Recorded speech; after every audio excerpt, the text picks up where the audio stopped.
আমরা এখন সমাধান করব পৃষ্ঠা ৭৬ বীজগণিতীয় রাশি। পাটিগণিতে আমরা সংখ্যা ও সংখ্যার বৈশিষ্ট্য জেনে বিভিন্ন গাণিতিক সমস্যার সমাধান করেছি। জ্যামিতিতে বস্তুর প্রকৃতি সম্পর্কে জেনেছি। এবার আমরা গণিতের অন্যতম গুরুত্বপূর্ণ শাখা বীজগণিত সম্পর্কে জানব। গণিতের এই শাখার বৈশিষ্ট্য হলো অক্ষর প্রতীকের প্রয়োগ। অর্থাৎ গণিতের এই শাখার প্রধান বৈশিষ্ট্য হলো এখানে সংখ্যার বদলে অক্ষর প্রতীকের প্রয়োগ করা হয়। যেমন a + 2 = 5। এখানে a একটি অক্ষর যা একটি অজানা সংখ্যাকে বোঝাচ্ছে। এখানে a একটি অক্ষর, এর মান কত আমরা জানি না, এ দ্বারা একটি অজানা সংখ্যাকে বোঝানো হচ্ছে। তাই আমরা বলতে পারি গণিতের এই শাখার বৈশিষ্ট্য হলো অক্ষর প্রতীকের প্রয়োগ। অক্ষর প্রতীক ব্যবহার করে আমরা নির্দিষ্ট কোনো সংখ্যার বদলে যে কোনো সংখ্যা বিবেচনা করতে পারি। আমরা সাধারণত গণিতে নির্দিষ্ট সংখ্যা ব্যবহার করি, যেমন 5, 10, 20 ইত্যাদি। কিন্তু বীজগণিতে আমরা সংখ্যা না লিখে অক্ষর ব্যবহার করি, যেমন x, y, a, b। কারণ এই অক্ষরগুলো একটি নির্দিষ্ট সংখ্যা না বুঝিয়ে যে কোনো সংখ্যা বোঝাতে পারে। যেমন আমরা যদি লিখি x + 2 = 5, এখানে এই x মানে এমন একটি সংখ্যা যা আমরা কখনো জানি না, পরে হিসাব করে বের করব। আবার যদি আমরা লিখি a + b = কত, এখানে a এবং b এর মান যে কোনো সংখ্যা হতে পারে। যেমন a = 2, b = 3 হলে a + b = কত, এর মান যদি 2 হয় এবং b এর মান যদি 3 হয়, তাহলে a + b = 5 হবে।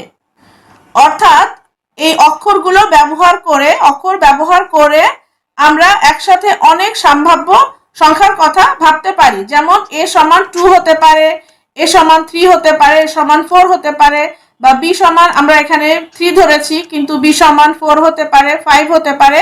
এখানে দেখা যাচ্ছে যে অক্ষর ব্যবহার করলে আমরা একসাথে অনেক সম্ভাব্য সংখ্যার কথা ভাবতে পারি। তাই বলা যায় অক্ষর প্রতীক ব্যবহার করে আমরা নির্দিষ্ট কোনো সংখ্যার বদলে যে কোনো সংখ্যা বিবেচনা করতে পারি। দ্বিতীয়ত, অক্ষর অজানা পরিমাণের প্রতীক হিসাবে এবং সংখ্যার পরিবর্তে ব্যবহৃত হয় বিধায় সকল গাণিতিক প্রক্রিয়া মেনে বীজগণিতীয় রাশি গঠন করা হয়। বীজগণিতের অক্ষর যেমন a, b, x, এই অক্ষরগুলো আমরা বীজগণিতে ব্যবহার করি। এই অক্ষরগুলোকে অজানা সংখ্যার পরিবর্তে ব্যবহার করা হয় এবং এই অক্ষরগুলো ব্যবহার করে যোগ, বিয়োগ ইত্যাদি করে অঙ্ক তৈরি করি। সেটাই হচ্ছে বীজগণিতের রাশি। যেমন এই অক্ষরগুলো ব্যবহার করে আমরা তৈরি করি x + 2, এটা একটি রাশি, বীজগণিতের রাশি। আবার আমরা তৈরি করতে পারি 2x + 3y + 5, এটাও একটি বীজগণিতের রাশি। আবার আমরা লিখতে পারি 2p + 3q + 4r + 5, এটাও বীজগণিতের আরেকটি রাশি। এখানে যে তিনটি রাশি লিখেছি এগুলোতে শুধু অক্ষর সংখ্যা, যেমন এই অক্ষর p, q, x, এগুলো হচ্ছে অক্ষর, এবং সংখ্যা 2, এখানে 2 ব্যবহার করেছি। অক্ষর, সংখ্যা এবং যোগ বিয়োগ ব্যবহার করা হয়েছে। এখানে যোগ চিহ্ন ব্যবহার করেছি আমরা। আবার এখানে আমরা মাইনাস সাইনও দিতে পারতাম, কিন্তু এখানে কোনো সমান চিহ্ন নেই। তাই আমরা বলতে পারি অক্ষর অজানা পরিমাণের প্রতীক হিসাবে এবং সংখ্যার পরিবর্তে ব্যবহৃত হয় বিধায় সকল গাণিতিক প্রক্রিয়া মেনে বীজগণিতীয় রাশি গঠন করা হয়। এই অধ্যায়ে বীজগণিতের প্রতীক, চলক, সহগ, সূচক, বীজগণিতীয় রাশির যোগ ও বিয়োগ উপস্থাপন করা হয়েছে। অধ্যায় শেষে শিক্ষার্থীরা যা শিখবে সেইগুলো এখানে লেখা হয়েছে। এবার আমরা 4.1 সমাধান করব। বীজগণিতীয় প্রতীক, চলক, সহগ ও সূচক। বীজগণিতীয় প্রতীক। পাটিগণিতে সংখ্যা, প্রতীক এবং অঙ্কগুলো 0, 1, 2, 3, 4, 5, 6, 7, 8, 9। পাটিগণিতে আমরা যে সংখ্যা প্রতীক ব্যবহার করি সেগুলো হচ্ছে এই 0, 1, 2, 3, 4, 5, 6, 7, 8, 9। পাটিগণিত করার সময় আমরা এগুলো করে এসেছি।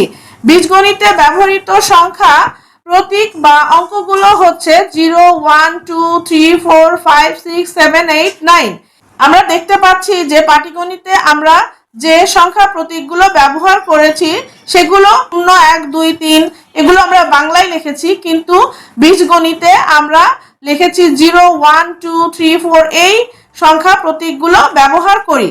এগুলো আমরা ইংরেজিতে করি, কারণ পাটিগণিতে দেশীয় সহজ পদ্ধতিতে বাংলা সংখ্যা ব্যবহার করা হয়, আর বীজগণিতে সারা বিশ্বে একইভাবে বোঝার জন্য আন্তর্জাতিক সংখ্যা ব্যবহার করা হয়, আর এগুলো হচ্ছে আন্তর্জাতিক সংখ্যা।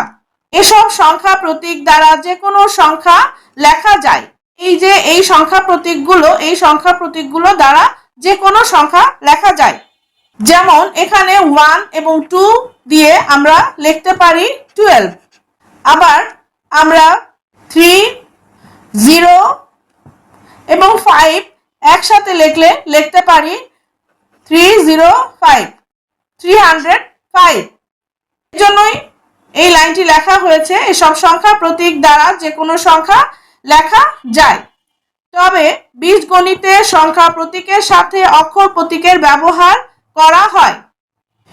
আমরা যদি একটি বীজগণিতের রাশি লিখি তাহলে দেখব x + 2, এবং যদি আরেকটি রাশি লিখি তাহলে দেখব 3a - 5, এটি আরেকটি রাশি, এবং 2x + 3y এটি আরেকটি রাশি। আমরা দেখতে পাচ্ছি যে এই রাশিগুলোর মধ্যে x আছে, y আছে, 2 আছে, 3 আছে। এখানে x এবং y হচ্ছে অক্ষর প্রতীক এবং 2 আর 3 হচ্ছে সংখ্যা প্রতীক। ঠিক তেমনি এই রাশিটির মধ্যে 3, 5 হচ্ছে সংখ্যা প্রতীক আর a হচ্ছে অক্ষর প্রতীক। তাই আমরা বলতে পারি বীজগণিতে সংখ্যা প্রতীকের সাথে অক্ষর প্রতীকও ব্যবহার করা হয়। এটি বীজগণিতের মৌলিক বৈশিষ্ট্য। বীজগণিতে a, b, c, p, q, r, x, y, z ইত্যাদি অক্ষর দ্বারা জানা বা অজানা সংখ্যা বা রাশিকে প্রকাশ করা হয়। যেমন আমরা বীজগণিতে অনেক সময় দেখি যে x = 5। এখানে x দ্বারা আমরা 5 সংখ্যাকে বোঝাচ্ছি। আবার অনেক সময় লেখা হয় x + 2, এটি একটি রাশি। এখানে x ব্যবহার করে আমরা একটি রাশি তৈরি করেছি। এই জন্য আমরা বলতে পারি বীজগণিতে a, b, c, p, q, r, x, y, z ইত্যাদি অক্ষর দ্বারা জানা বা অজানা সংখ্যা বা রাশিকে প্রকাশ করা হয়। ক্লাস 6 ম্যাথ, পাটিগণিত, বীজগণিত, জ্যামিতি এবং সম্পূর্ণ অনুশীলনীর সমাধান প্লেলিস্ট লিঙ্কগুলো ডেসক্রিপশন বক্সে সাজানো রয়েছে। লিঙ্কগুলোতে ক্লিক করে প্রয়োজনীয় পৃষ্ঠা বা অনুশীলনীর সমাধান দেখে নিতে পারেন। এবং যারা প্রতিটি অনুশীলনীর হ্যান্ড নোট পেতে চান তারা সরাসরি আমাদের চ্যানেলে পোস্ট বা কমিউনিটি অপশনটি চেক করুন।